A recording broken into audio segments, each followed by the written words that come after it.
right, well, huge congratulations to our winners. Are you guys going to remember that it's iCubed Award? To the iCubed Award, Lobster, Blend, and Allbridge. They're pushing the boundaries of what's possible on Stellar, and we're so excited to see how they're going to shape things on a go-forward, particularly with respect to the future of finance. So thank you all for being a part of this journey, and just keep on building. All right. So these winners, and frankly, all of you in the room, sort of inspire me to think about what's possible with respect to transformation. I can't believe that it's only been 2 days, because it feels like a really long time. It doesn't feel quite as long as Stellar has been around, so we've had this transformation journey for 10 years, and I want to see where we're going to go over the next 10 years, so the next decade on Stellar. And that, to me, is the best starting point for us to wrap up these 2 days of content. I do want to say I want you guys all to come tomorrow, though. The networking is really, I think, a super big part of why we do this. I mentioned earlier, it's about the convening and bringing everyone together. And this is the best time to do it when you can network with everyone, when there's no presentations going on behind the stage. So everything you've heard this week is about how we can make the technology better and solve real-world problems for real people and for businesses. And it's been about how we can make that transformation impactful. So it's surfaced in so many ways.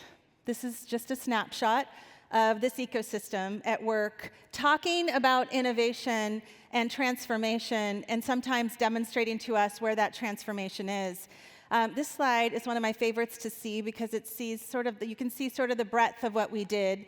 There were 700 here, I was going to say this week, but the last 2 days, from over 56 countries, representing the true global nature of what we're doing here on this network. 384 companies. That's pretty great. And those companies were from 53 different industries, all exploring blockchain and digital assets from their unique perspective, which is why it's so important, because we all have a different perspective of how blockchain and digital assets can work for us. We hosted more than 90 pitches on 3 different stages with more than 130 speakers. That's pretty crazy. We had 90 sessions. We had then 90 pitches from builders, which is also pretty awesome. And this group took advantage of the networking. You've hosted 77 different brain dates. More than 200 of you participated, and accounting for 355 hours of brain dates. That's pretty awesome.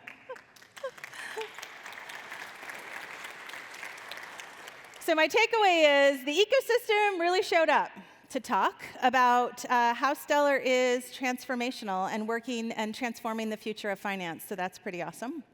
I want to talk a little bit about a few things that we saw over the last day and a half, or I guess 2 days. We heard from Stripe yesterday, and they talked about, saw that on the main stage, about their plans to enable payouts on Stellar. And because of our work in the aid space, they're going to be able to leverage the support for the humanitarian aid work as well. So wallets can be made on the fly, which you know is already a feature in Stellar, so it'll be pretty awesome to do that. They're designed for everyday users. And then you can use MoneyGram to off-ramp. So it shows how digital assets like stablecoins on Stellar are the right sort of digital tool for payment processing and for scaling payout systems. So that was pretty cool. We also heard from MasterCard, and they're partnering with us to integrate the company's crypto credential solution with the Stellar network. And this is a product that really helps to verify interactions among consumers and businesses using blockchain networks. So they will be embedded in the Stellar ecosystem as the exclusive credentialing solution to enable a range of secure, compliant uses for crypto wallet providers. And the ones that they're starting with, CoinsPH, Mercado Bitcoin, and WireX. So that's fun. And we saw this exciting transformation come from Paxos, who announced just this morning that we're going to, on the main stage, that we're adding USDL, so the Lyft dollar, to a yield-bearing asset to Stellar, and that'll be by the end of this year, which is pretty amazing. Paxos is like really excited about this addition to the Stellar ecosystem because they have high standards for the regulated digital asset and what they do with it and where they put it. And they also recognize that it's really, Stellar is a vibrant ecosystem for them to be able to be added to. We're really focusing on leveraging this asset outside of the United States, and we think there's going to be a lot of takers. If you're interested in getting USDL to be a part of your wallet or your infrastructure, please reach out to the team. So they see huge benefits of integrating with Stellar because of its speed, its low cost, and it's powerful. But I also think that they see that because of all of you, and because of all of you and what you've built here. So that's a really great thing for us. This is one that's fun for me. MoneyGram's non-custodial wallet. You heard them that they finally launched in the pilot in 3 countries, US, Brazil, and Mexico. You know, I like to pull threads through, and a year ago at Madrid, we had MoneyGram announce that they gave a friends and family view of the wallet, and so now to see it come to fruition and already be launched and live in these regions, it's really important to show that follow through. I really like it. I love when those things happen, and so it's really nice to see that. So users can withdraw USDC for cash, and they can just use this digital wallet to be able to do things outside of the MoneyGram network. So it enhances what MoneyGram has to offer for walk-up customers, for example, that don't normally have or don't choose not to have bank accounts. So this one makes me super happy. Let's do a clap. And this one was exciting to me, too. I've been on the Tala board now for a couple of years, spent a lot of time with Tala talking about what crypto and blockchain can do for them. And they announced they've actually been working, the non-custodial wallet has been live for a bit now, and they've seen a lot of real interest in it and a lot of development with respect to it. But they now have announced their non-custodial wallet, powered by the Stellar network, is live in Peru. And so this is a really fun way for us to see that they can get into markets much more quickly and deliver on all the promises they've done in other markets with respect to their microlending. So it's very exciting. And now Stellar is also live on Dune, so bringing Stellar data and insights into the ecosystem with ease. What we really tried to focus on with respect to Soraban and also just existing the classic Stellar network, I'm not supposed to call it that anymore, but I still do, is really trying to bring the analytics and also to think about security all the time. So the audits and the analytics are such an important part of what we're doing, and making Stellar live on Dune is a really important part of that. The community's been asking for it, so I'm really happy that it happened. And we announced the Akuna project. We've been working with creators on the African continent, particularly in Ghana. Again, this is another one of those things where I like to pull the thread through. When Idris first came and when we first met, it was a lot about the fact that Idris's background and the things that he cared about really aligned deeply with what we care about. And so it was really fun. Obviously, we did the inspirational film with him, that small one that we launched last year at Meridian, and that was really how we had connected with our work.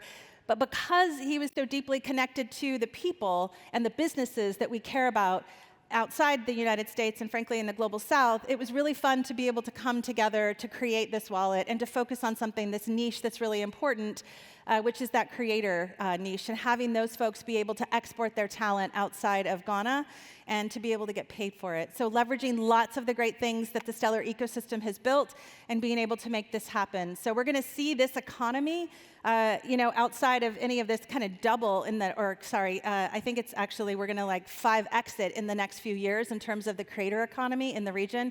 So being able to bring them something that makes ease of use is a really important part. So super excited about that.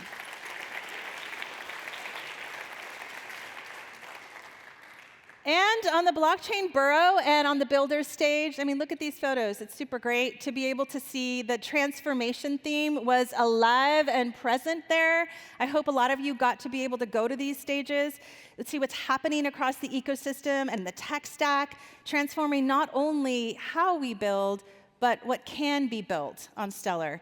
And it takes all of us to be able to do that. So from the advances to increasing throughput for smart contracts to empowering devs to access network data in new ways, and passkeys, which are super cool, and seeing those come through, and policy signers that will build to create a seamless and familiar user experience, left us all super excited about where we're going to head and what this ecosystem can do next. So that was really fun. So even here this week, we're really witnessing the continued transformation of the Stellar Network.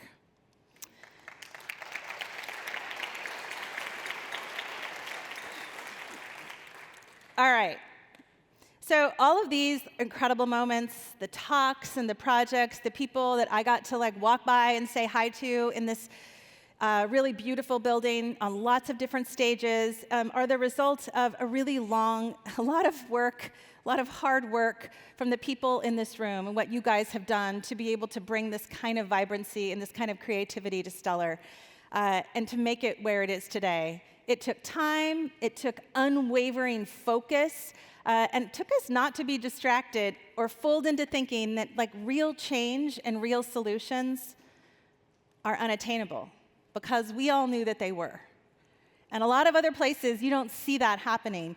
But I get so excited, and I'm so proud of the work that we do and what we hear from lots of people who always come to say, it's so nice when we hear about what's going on Stellar, because it's real and it's meaningful. And guys, we can't take credit for it at the foundation because it's really all of you that are doing that. So the truth is, this work isn't easy, but it's worth it. It's worth it to put in the dedication and the focus and not to get distracted by work that is easier because it doesn't get the outcomes that we want. And so that's what I want you guys to celebrate yourselves, because we're doing the hard work every single day. And when I say we, I just kind of throw myself in there because I feel like one of you, not because I'm doing the hard work that you guys are. So I started this Meridian by talking about the future transformations, but beyond where we are today. So sort of reaching those unmet needs that we know exist, but then building on them with this amazing tech stack with clean, user-centric design and real focus on solving those problems. And remembering that those individuals and businesses that are not served by the traditional financial infrastructure and the banking rails, kind of the global majority, if you think about it. There's more people that aren't served by traditional financial business rails and by banks than there are. And that's an important thing to remember. So the global majority, I think sometimes and I mentioned this in my opening, that sometimes we get confused into thinking that they don't have robust financial lives. And that's just wrong, because they do. But they're constantly looking for solutions that are going to remove pain points for them. And sometimes, as I said when we started this Meridian, they're going to do that by sometimes being innovators themselves, because they want to achieve their goal of financial freedom, access to savings, access to lending, access to capital, investments, and payments. And so they're going to look for these financial tools where they can find them, or sometimes they're going to build them. And we shouldn't try to impose a system on them that hasn't historically worked for them for whatever reason that is. We should listen to them. We should listen to the needs that they have. And some of you are already doing this. And it's pretty remarkable. But I think it's just a good reminder that when we listen, we actually can be super creative about what we can use this technology to solve. So now I want us to focus on the transformation beyond Meridian.